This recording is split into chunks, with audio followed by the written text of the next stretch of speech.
Hey you mob, welcome to my channel, Aretha Brown here, and welcome to, I suppose, the first ever episode on this YouTube channel. I'm very excited. Today we are going to be talking about what my experience in high school was like as an Indigenous student here in Australia. This is definitely the point in the video where you pause it and then go make yourself a cup of tea. I've got mine. So I just wanted to give everyone a bit of a trigger warning before we started because we're going to be talking about some pretty heavy stuff, you know, bullying, racism, hate crime, all that really hectic stuff that can stir up a lot of emotions, so I just wanted to tell everyone that. Another thing is, I thought today there won't be too many visual components to this video, just because I am telling like a story, I suppose.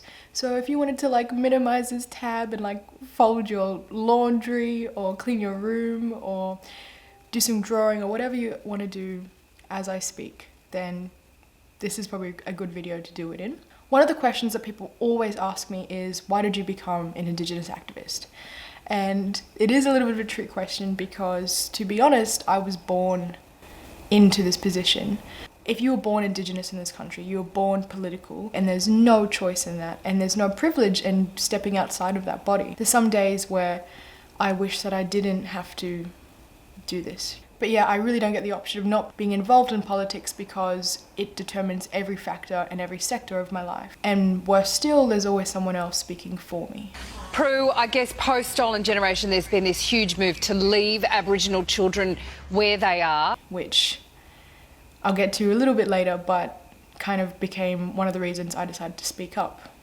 Again, I would argue that every single Indigenous person internationally is an activist, in a sense. We are coming into so many new spaces, spaces that have always been white. For some of us, we're the first people in our family to go to uni or the first person to hold a job in a different sector. It's not as simple as something like ethical clothing or veganism, where you know, I would argue you kind of get a choice in the matter. If you're born Indigenous, you're born an activist.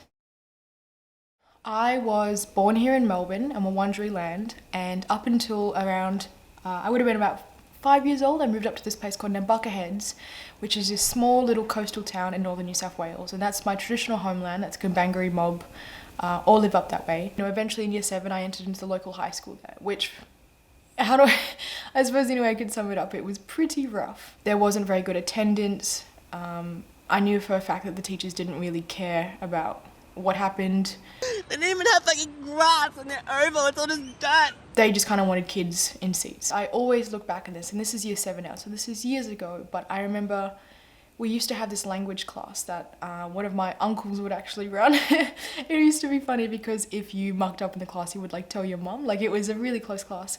It was an Indigenous language class, Gumbaynggirr, teaching our language, and it was only offered to Indigenous students. And all the mob would come together. I would walk into class and be like, meet all my cousins. It would be hectic, but it was so much fun. And it was the only class that I remember doing where it was 100% Indigenous attendance every single time. We all rocked up. I think part of that was because we were learning about ourselves. You know, we weren't learning about, like, you know, pharaohs in Egypt or Tudor England. We were learning about ourselves. We were going on bushwalks, we were learning our own language. It was us, and it wasn't this alien concept that in any way patronized us or made us feel kind of icky. And then at the start of year 8, I moved down to Melbourne. I got myself a scholarship to one of the local high schools down here. And I remember that the first class that I went to was Indonesian. So suddenly I had to drop Gumbaynggirr, which is my own language, and pick up Indonesian, which isn't the problem within itself. It was just the fact that it felt like such a backward step. Which raises my second point. Too often Indigenous students have been forced to make the decision of either being connected to culture, but going to a worse off school, or moving to the city, going to a more resource school and being granted more opportunities, but losing our connection to our culture, traditional lands and histories, because our schools won't teach it. Do you want your cultural connection or do you want opportunity? This is the question our current Australian school system poses to young mob. Questions regarding my own culture and my own history just weren't talked about. You know, in year 8 in Victorian high schools, you have to do your like Australian history kind of core. That's like the main years that you do it. I remember I opened up one of my textbooks and I literally got the first 2 pages. It was like Indigenous history, and you know, there was some really dark skinned fella getting speared, and then the next 400 pages were about colonization, and it was essentially white history. And I was just so unsatisfied, and I just didn't see myself reflected back in the history that I was being taught. You know, yes, I was designated the first 2 pages, but that wasn't enough for me. It felt unresolved, and it felt kind of whitewashed. And that was something I could even recognize back in year 8, when I would have just been some ratting teen. I also think that says something else about at what point in our Australian history do we even start it? And often enough, it's at 1788. You know, Captain Cook wasn't a Time Lord. He didn't, you know, invent time, okay? We were here for 65,000 years, yet our history books, Australian history books, start only 230 years ago, which is nothing. You know, there's literally turtles in the Galapagos Islands. Wait, tortoises? Tortoises in the Galapagos Islands that live for like 200 years. Colonization has not been here a very long time in this country, yet that's when we decide to start it. And what that does is that denies the 65,000 years worth of history that had came before that. What this also does, even subconsciously, is tell Black students that our culture and our stories don't even matter unless we have somehow interacted with white folk. Your thousands of years worth of history is not even worth retelling on its own unless I'm in it. That is white supremacy, and that's why we only start 230 years ago.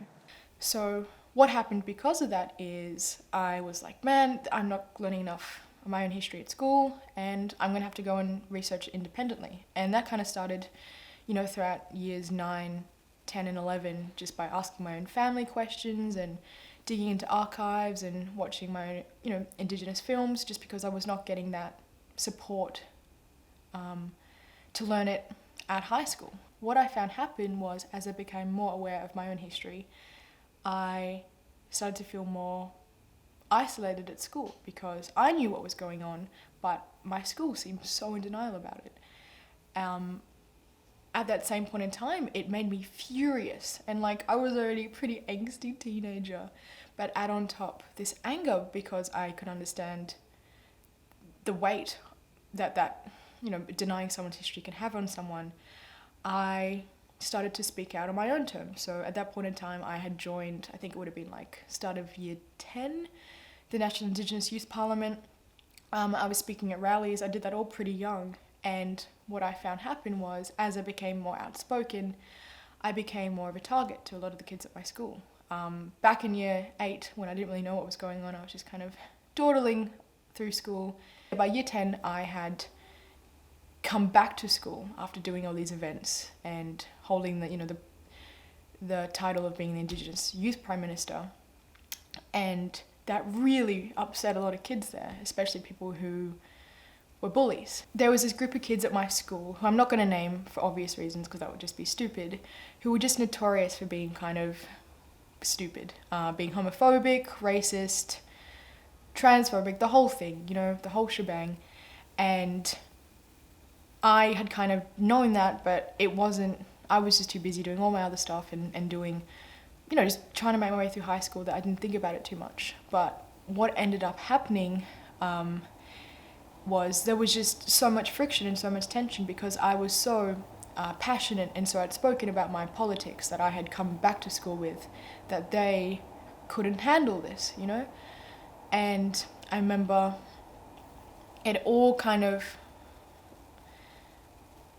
climaxed, I suppose, if not for a better word, in year 12 when the incident happened. So in year 12, it was the first year that I ever picked up painting. So I'm a painter by trade, and I had spent, I reckon it would have been like a good portion of the year making these huge paintings. Like they would have been like a few meters wide and long. I'm really not good at maths. It got to muck-up day. So everyone knows what muck-up day is. It's like when everyone comes and, you know, just gets a bit drunk and just has a bit of fun. It's the end of year 12 celebration. One of these kids in this group had rocked up to school dressed as Hitler. Yeah. Heavy, right? And like fully adorned with like, you know, a Nazi iconography and swastikas and the mustache and the boots and like the everything. And I'll put a photo here. I'm going to blur faces again because it's not my intention for anyone to go after this person, but just to provide some context.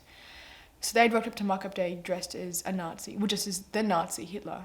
And I remember going up to some of my teachers at the time being like, this isn't, are we gonna do this?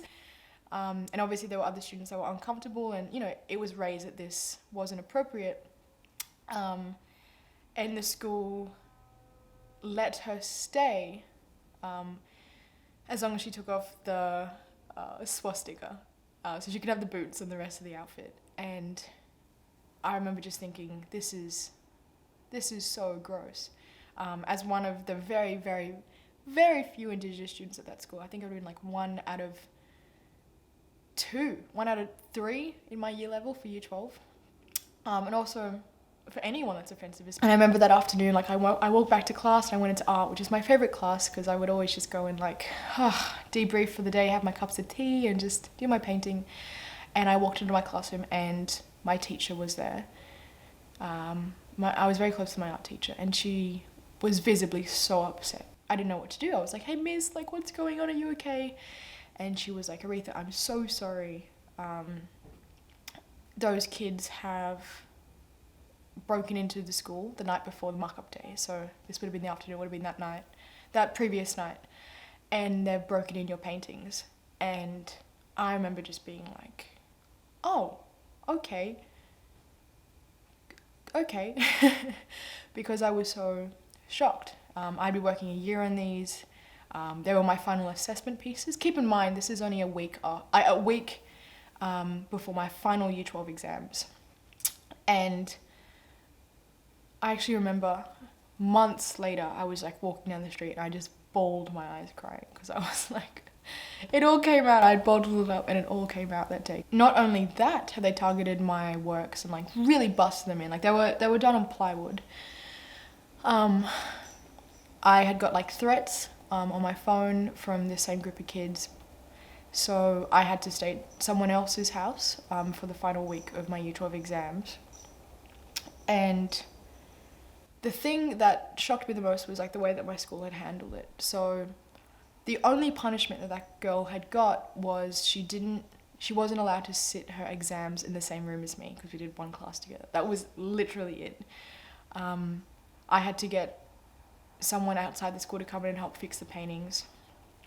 And I remember just being like, man, you know, year 12, everyone else is dealing with their exams. Everyone is so stressed. It's the worst week. But as an Indigenous student, no one else would have to deal with a hate crime like this. You know, I was dealing with police. We had detectives at the school. We had, you know, my dad was obviously very upset. And I had to deal with this, you know, racist crap while everyone else was getting to prepare for their exams. I remember just thinking, this is so unfair. There was just no justice to it, you know. Up until my final exams, I still had one of my teachers driving me to and from school just because of all the threats I was getting. And that's just what young mob have to face as soon as you're outspoken in this country. And that is appalling. We haven't got history and we haven't got institutions and we haven't got our schools on our side because they're not teaching our history that helps us, and it doesn't help us facilitate these kind of discussions. Nothing's in our favor right now. And that is so upsetting. But like I said, I'm not just going to tell the story for the sake of it. And I don't want you guys to think that I'm telling it just to kind of garner sympathy or guilt even. What can we learn from this? And what it took me a very, very long time to kind of understand was going all the way back to like that first day of year 8 where I walked into my history class and I had those first 2 pages of Aboriginal history and then I had nothing else.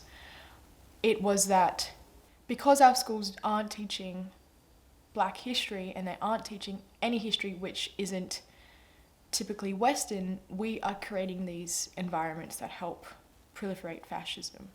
We are creating these people that are ignorant. There's so many, think about how many kids finish year 12 every year and would know absolutely nothing about Aboriginal history. And to think that that is being done in 2020, you know, it shocks me. And so honestly, even today, I couldn't really be mad at these kids who are obviously just really like stupid, but I'm still not mad at them because I'm aware of the environment that created them. That's what happens when there's this almost kind of vacuum because they weren't teaching Indigenous history. It means that kids like that had to make assumptions about me and had to make assumptions about my mob, which inevitably going to be racist and problematic, because they had no other person, especially not an institution as powerful as a high school, telling them that there's any other way about it. I can understand why they would hold these opinions and why by the end of the year they were so angry, because no one had condemned it in any way. There is a positive to this story. So, oh my god, my cat. Hello to Jackie. Hi, say hi. Can you say colonization? Oh my god. There is some light to the end of the story though, because I'm gonna flex. And this is honestly just to get back at this girl. I've never done anything to her, I never got an apology, but what did happen, it was so sweet. It was the best revenge. That work that she damaged went to the NGV, and I finally got the kind of recognition at the end of how far that work had come and what it had actually meant. I was a little bit mad at the NGV because I remember when I asked them to put it in the exhibition, the only thing that they were like, how do you want us to hang it up on the wall, like where? And the only thing that I kind of wanted, I was like, just please tell the story about, how this girl had damaged it and how you can still see the little cracks in the painting even when it was hung up on the wall. Please just put that in, it's so important and so integral to the work. And they didn't, so that was kind of mad. But if you ever go and you see the work now, you'll know the story behind it. It's like a little secret, because there's little tiny crannies in it, and you'll be like, oh my god, I know what happened to that. Thank you for watching. Aretha Brown, write down below what you think about all this, and hope that wasn't too heavy. I know it's heavy stuff, but welcome to my world. This is what mob have to deal with all the time, so yeah.